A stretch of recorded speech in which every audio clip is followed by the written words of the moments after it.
आज Doubtnut app download करें। Doubtnut पर अपने सभी गणित, रसायन विज्ञान, भौतिक विज्ञान और जीव विज्ञान के डाउट्स का करो सफाया। बस प्रश्न की फोटो खींचो, एक ही प्रश्न को क्रॉप करो और तुरंत वीडियो सोल्यूशन पाओ। अभी डाउनलोड करें। एक वाहन b चौड़ाई तथा r वक्रता त्रिज्या की सड़क पर v वेग से गतिशील है। वाहन का अपकेंद्री बल का प्रतिकार करने के लिए सड़क के बाह्य तथा आंतरिक किनारों के मध्य आवश्यक ऊंचाई में अंतर ज्ञात कीजिए। ठीक है, समझने के लिए चित्र का निर्माण करते हैं हम कि ये कोई सा सड़क ले लेते हैं, ये मार्ग ले लेते हैं जो बाहरी किनारों से h ऊंचाई पर झुका हुआ है, यह मानकर हम चलते हैं। ठीक है, अब यहाँ पर ले लेते हैं कि चौड़ाई क्या है, b है, प्रश्न में ही हमको दिया गया है। वृत्तीय मार्ग की त्रिज्या क्या ले लेते हैं, r दिया हुआ है प्रश्न में। ठीक है, वक्रता त्रिज्या v वेग से गतिशील है, तो वाहन जो है, चलिए वाहन का एक चित्र बना लेते हैं समझने के लिए। ये जो वाहन है ये v वेग से गतिशील है। अब उसके पश्चात क्या होगा, अब केंद्रीय बल प्रतिकार करने के लिए सड़क के बाह्य तथा आंतरिक किनारों में आवश्यक जो ऊंचाई है h, उसका मान ज्ञात करना है। तो इतना ही मान ज्ञात करना है कि ये अभिकेंद्री बल जो है वह प्रदान कर सके। ठीक है, या अपकेंद्री बल जो है उसका प्रतिकार कर सके। तो अपकेंद्री बल हम ले लेते हैं कि बाहर की तरफ लगता है। ठीक है, क्योंकि अभिकेंद्रीय बल अंदर की तरफ लगता है, उसको प्रदान करने के लिए हमको कोई ना कोई बल जो है अंदर की तरफ अनिवार्य करना रहता है, लगाना पड़ता है। तो हम मानकर चलते कि बाहर की तरफ अपकेंद्रीय बल लग रहा है mv की घात 2/r, जिसको हमको संतुलित करना है, जहाँ पर r जो है वह वृत्तीय मार्ग की त्रिज्या है, v जो है वाहन का वेग है, m जो है वाहन का द्रव्यमान है। ठीक है, अब यहाँ पर वाहन पर कौन कौन से बल कार्य करेंगे, ये जो केंद्र है गुरुत्व केंद्र, वहां से बाहर की तरफ, मतलब वृत्त से केंद्र से बाहर की तरफ mv की घात 2/r। अब केंद्रीय बल नीचे की तरफ, ऊर्ध्वाधर नीचे की तरफ, भार मतलब द्रव्यमान गुना गुरुत्वीय त्वरण। ठीक, और कोई सा बल यहाँ पर कार्य कर रहा है जी, यहाँ पर हमको घर्षण नहीं दिया हुआ है, अतः घर्षण बल यहाँ पर कार्य नहीं कर रहा है। ठीक है, हमको आवश्यक ऊंचाई ज्ञात करनी है। ठीक, तो हम क्या लिख सकते हैं, यहाँ पर हम संतुलित करेंगे। ठीक है, किस तरीके से संतुलित करेंगे दोस्तों, हम इस तरीके से संतुलित करेंगे कि वाहन का गति ना इस तरफ हो ना ही सड़क के उस तरफ हो। तो हम यहाँ पर दोनों घटक लेंगे, एक घटक जो इस ओर कार्य कर रहा है, दूसरा घटक जो इस ओर कार्य कर रहा है। ठीक है, इस ओर जो कार्य करेगा वो घटक रहेगा इस mg का।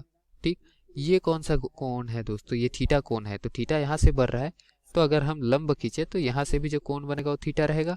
मतलब ये क्या हो जाएगा, mg cos थीटा, और इसका ये वाला घटक जो लेंगे वह क्या हो जाएगा, mg sin थीटा। ठीक है, वैसे ये mv की घात 2/r जो है वह किस तरीके से कोण बना रहा है, चलिए देख लेते हैं उसको भी। यहाँ का घटक लेंगे, मतलब ये इससे कोण बना रहा है थीटा इस तल से, तो इस तल के समांतर यहाँ पर ऊपर की ओर लगना चाहिए, वो क्या घटक हो जाएगा, वो भी थीटा कोण बनाएगा। तो यहाँ से mv की घात 2/r cos थीटा लिख सकते हैं, किसको, ये वाले कोण को। ठीक है, ये जो नीले रंग से मैंने अभी बनाया ना, ये वाला बल वो cos थीटा घटक हो जाएगा अब केंद्र बल का। ठीक है, दोनों को संतुलित करेंगे, कौन कौन सा बल, ये और ये, मतलब सतह के जो भी समांतर लग रहे बल दोनों को संतुलित करेंगे। तो हम क्या लिख सकते हैं यहाँ पर, mv की घात 2/r cos थीटा बराबर mg sin थीटा, मतलब भार का ये वाला घटक, sin थीटा वाला घटक जो अंदर की तरफ खींचने का प्रयत्न कर रहा है, और अब केंद्रीय बल का cos थीटा घटक जो बाहर की तरफ खींचने का प्रयास कर रहा है या बाहर की तरफ धकेलने का प्रयास कर रहा है केंद्र बिंदु से। अगर देखें तो ये दोनों अगर समान हो गए तो ये ना अंदर गति करेगी ना बाहर गति करेगी, संतुलित चली जाएगी गाड़ी। ठीक है, तो इस तरीके से m और m एक दूसरे को काट देंगे क्योंकि दोनों ही पक्षों पर है। ठीक, हमको क्या ज्ञात करना है, ऊंचाई में अंतर ज्ञात करना है। तो उसके लिए हम देखते आगे हल करेंगे, v की घात 2/r लिख देंगे यहाँ पर, और ये cos थीटा को नीचे लेकर जाएंगे। m तो कर चुका, तो g sin थीटा बचा था, नीचे हमने cos थीटा ला लिया। sin थीटा बटे cos थीटा को क्या लिख सकते हैं, tan थीटा। तो यहाँ से सीधे सीधे हम लिख देंगे कि v की घात 2/r बराबर क्या आया हमारे पास में, g tan थीटा। और अगर tan थीटा का मान लिखे तो g को भी हम क्या करेंगे, दूसरे पक्ष में ले जाएंगे। tan थीटा बराबर क्या आ जाएगा, tan थीटा बराबर आएगा v की घात 2/r g।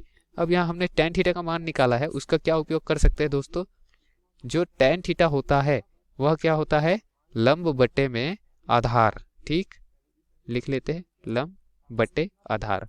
कौन से त्रिभुज की बात कर रहे हैं, जहां से थीटा कोण बना रहे हैं हम।